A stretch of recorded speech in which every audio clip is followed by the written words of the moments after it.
일요일 이런저런 정치 이야기 좀 하겠습니다. 정의화 의장이요. 이제 본격적으로 오늘 20대 국회에서 권력구조 개혁위에 개헌이 필요하다고 주장을 했습니다. 자, 그래서 제가 이야기했지 않습니까? 이번 4월 총선이 끝나고 나면 안철수 국민의당을 비롯해서 여권의 일부 또 야권의 일부에서 소수 친노와 친박을 빼고는 나머지가 전부 개헌하자고 달라들 거다 이렇게 했는데, 이제 그 불을 갖다가 국회의장이라는 분이 통과시키라는 법은 통과시키지 않으면서 개헌을 이야기하고 있습니다.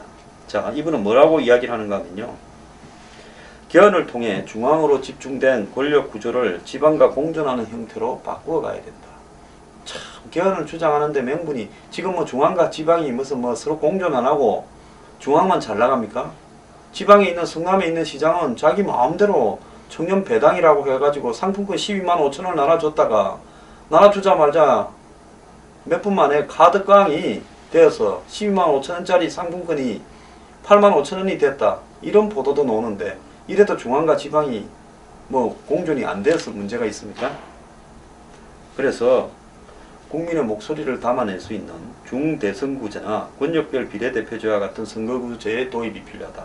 자, 여러분, 중대선구제나 권역별 비례대표는 다당제를 요구하는 겁니다.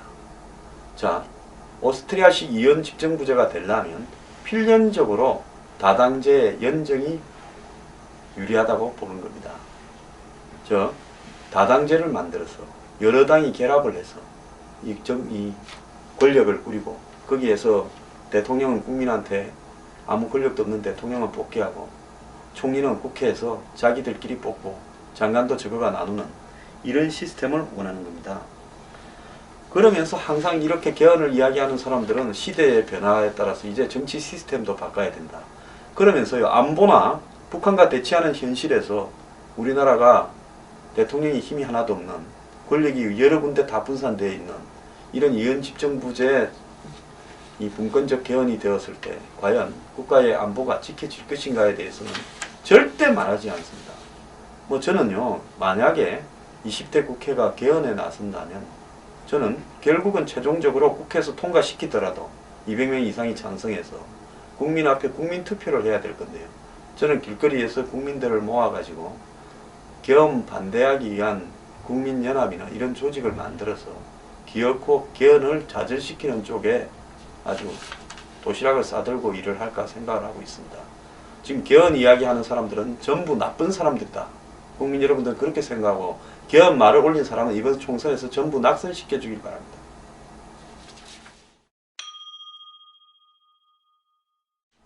제가요, 지난 목요일인가 안철수 의원이 건너갑 고문한테 불려가서 호통을 들었다 했는데, 박영선 의원을 데려오기로 물밑에서 작업을 많이 했을 건데, 박영선 의원이 더민주에 잔류하면서 안철수당이 지금 심각한 위기에 빠져버렸다.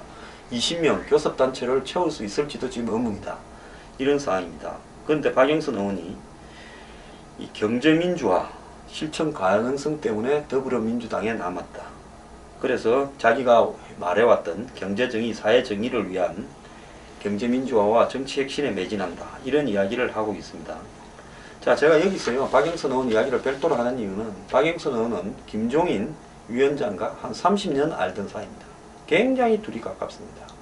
그래서 김종인 위원장이 박영선 의원을 붙들었고요, 그 명분을 박영선 의원이 평소 주장하던 경제민주화, 박영선 의원은 한국의 재벌들에 대해서 가장 비판적인 입장을 견지해온 사람 중에 하나입니다.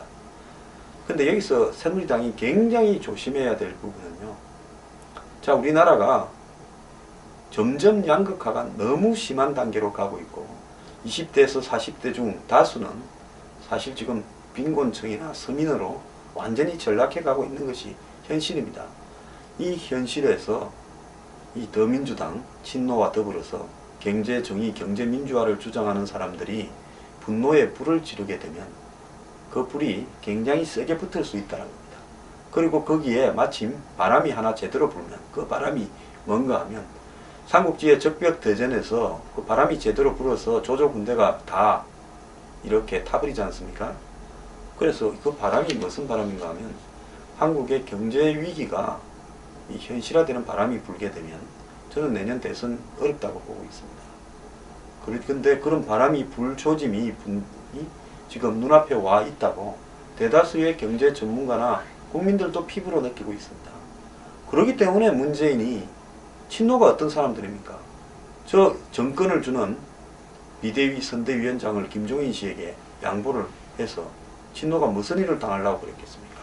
친노도 나름대로 정확한 계산이 있고 배팅이 있습니다. 한국에서 배팅 제일 잘해서 몇 번 배팅했는데 그 배팅이 공교롭게 다 통하는 바람에 대통령까지 된 사람이 노무현 대통령 아닙니까? 근데 친노가 지금 그런 식의 배팅을 하고 있습니다. 이 배팅이 한 두어 번만 맞아떨어지면 제가 볼 때는 다음 대선이 친노들 손에 들어갈 가능성이 있다고 보고 있습니다. 이런 부분에 대해서 지금 새누리당이나 현 정부가 대응하는 수준으로는 매우 어려울 수 있다. 논리를 정연하게 깔아야 되고 지금 경제민주화, 경제불평등이라고 주장하는 선동에 대해서 어떻게 정교하게 방어해낼 것인가. 그리고 지금의 경제를 뭐라고 정돈을 함으로써 경제불평등을 진압할 것인가에 대해서 적어도 그런 이론을 가지고 토론할 수 있고 싸울 수 있는 그런 사람이라도 고위관료나 새누리당에 있는지 제가 좀 의심스러운데요. 대비를 단단히 해야 될 건데 좀 매우 걱정이 됩니다.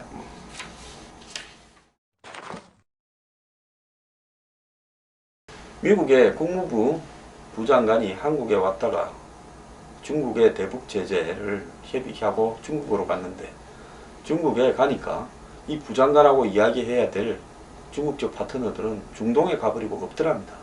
그냥 간 것도 아닐 건데 중국의 북한에 대한 제재를 요구하는 미국과 이야기를 하기 싫었겠지요.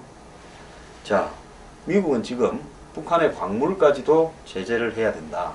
즉 북한의 광물은 중국을 통해서 다른 나라로 팔려나가는데 이런 부분까지도 제재해야 되고 더 나아가서 이 사드 배치가 필요하더라고. 미국 상원의 동아시아 소위 위원장이 이야기를 했습니다.